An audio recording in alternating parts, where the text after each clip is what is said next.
Hello दोस्तों, जय माता दी। हर हर महादेव। जय माता पार्वती। प्राचीन काल की बात है, जब सृष्टि के पालनकर्ता भगवान शिव और उनकी अर्धांगिनी माता पार्वती की दिव्य प्रेम और तप की महिमा तीनों लोकों में प्रसिद्ध थी। माता पार्वती ने भगवान शिव को पति रूप में प्राप्त करने के लिए कठोर तपस्या की थी और उनके इस अटूट प्रेम और संपन्न और अखंड सौभाग्य के प्रतीक रूप में ही गणगौर पर्व का आरंभ हुआ था। चैत्र मास के शुक्ल पक्ष की तृतीया तिथि को मनाया जाने वाला यह पावन पर्व माता गौरी और भगवान शिव के पुनः मिलन का तथा उनके दिव्य दाम्पत्य जीवन की स्मृति में समर्पित है। इस दिन सुहागिन स्त्रियां अपने पति की दीर्घ आयु और अखंड सौभाग्य के लिए व्रत रखती हैं। वहीं कुंवारी कन्याएं माता गौरी से योग्य वर की प्राप्ति का आशीर्वाद मांगती हैं। कहा जाता है कि इस दिन माता पार्वती स्वयं पृथ्वी पर आकर अपने भक्तों को सौभाग्य, प्रेम और सुख समृद्धि का वरदान देती हैं।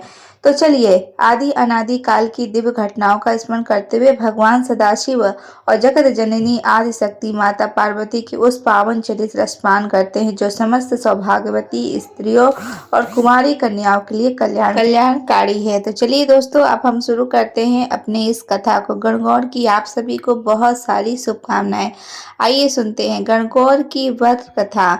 एक बार की बात है, भगवान शिव और मां पार्वती पृथ्वी पर भ्रमण के लिए निकले। शिव जी ने माता पार्वती जी से पूछा कि आप 12 महीने के लिए रास्ते से चलोगी या 6 महीने के। तो पार्वती जी ने कहा कि मैं तो 12 महीने के रास्ते में चलूंगी। तब शिव जी ने पार्वती जी से कहा कि संसार में लोगों के दुख को देखकर आप कोई भी हट मत करना।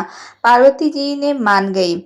अब शिव जी और पार्वती जी आगे बढ़ते हैं तो रास्ते में एक घोड़ी कष्टा रही थी और यानी कि उसको दर्द हो रहा था।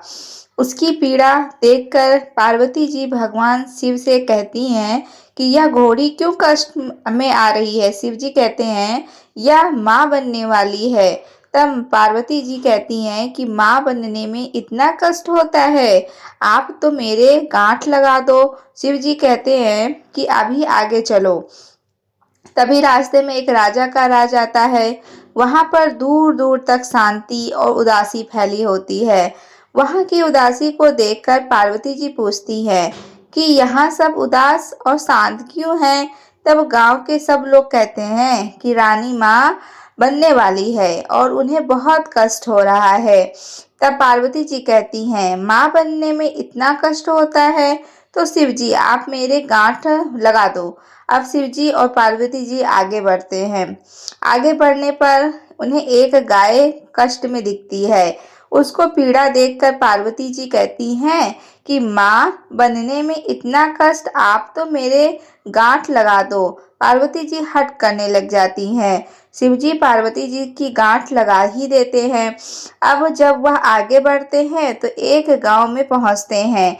उस दिन गणगौर का व्रत होता है। बगीचे में गांव की औरतें गणगौर का पूजन कर रही होती हैं तो पार्वती जी उनको देखने वहां चली जाती हैं। वे महिलाएं जैसे ही पार्वती जी को देखती हैं वह उनकी पूजा करने लग जाती हैं। इस पर खुश होकर पार्वती जी उनको सारा सुहाग बांट देती हैं और शिव जी पार्वती जी को ढूंढते हुए वहां पहुंच जाते हैं। पार्वती जी को फूल और पत्तों से ढका हुआ पाते हैं और फिर शिव जी और पार्वती जी वहां से निकल जाते हैं, आगे बढ़ते हैं। उसके बाद इतने में ही कुछ ही देर में बनिए और ब्राह्मणों की औरतें आती हैं जो पकवान बनाने और 16 श्रृंगार करने के बाद पूजा करने आती हैं, इसलिए उन्हें पूजा करने में दोपहर हो जाती है।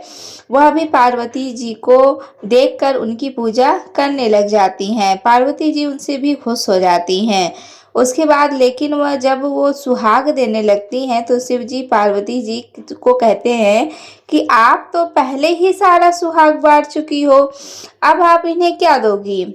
तब पार्वती जी अपनी चिटकी उंगली से मेहंदी, मांग से सिंदूर, आंख से काजल निकालकर उनके कलसे में पानी में घोलकर उन पर छींटे मार देती हैं और इस तरह से उन्हें सुहाग देकर वहां से आगे बढ़ने लगती हैं।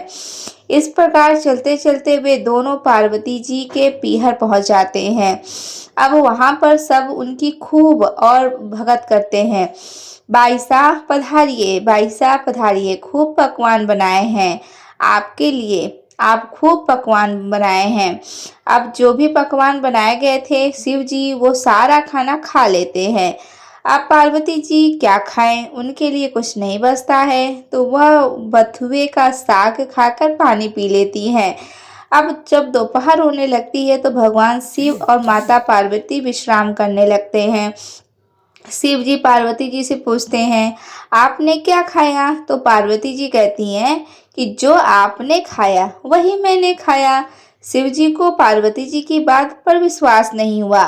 पार्वती जी सो जाने पर शिव जी से उनकी ढकनी खोलकर देख लेते हैं कि पार्वती जी ने क्या खाया है। तो उनके पेट में बथुए का साग, पानी दिखता है।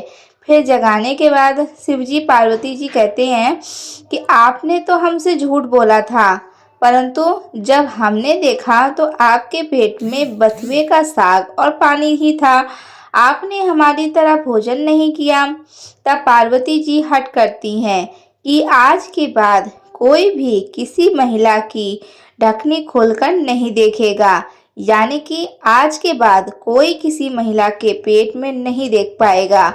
अब आप ऐसा वचन दो कि औरतें अपनी पीहर और ससुराल दोनों की इज्जत बचाती हैं।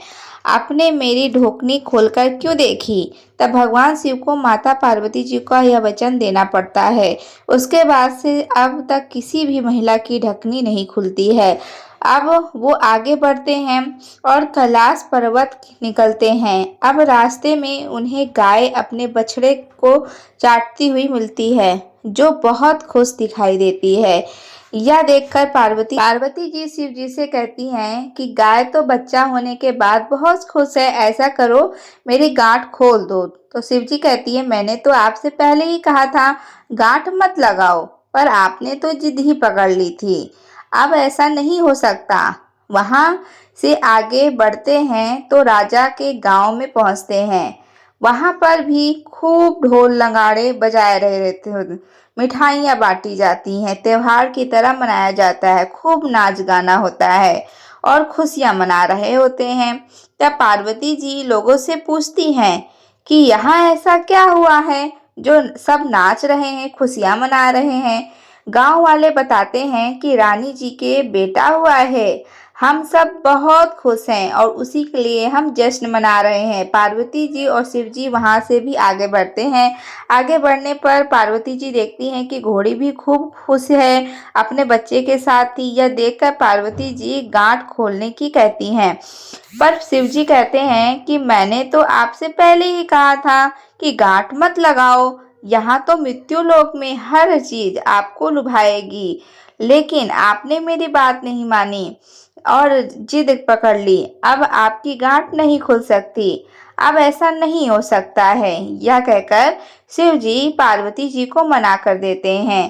पार्वती जी को गुस्सा आता है और पार्वती जी एक मक्खी बनकर शिव जी की जटाओं में घुस जाती हैं और शिव जी को नहीं मिलती हैं।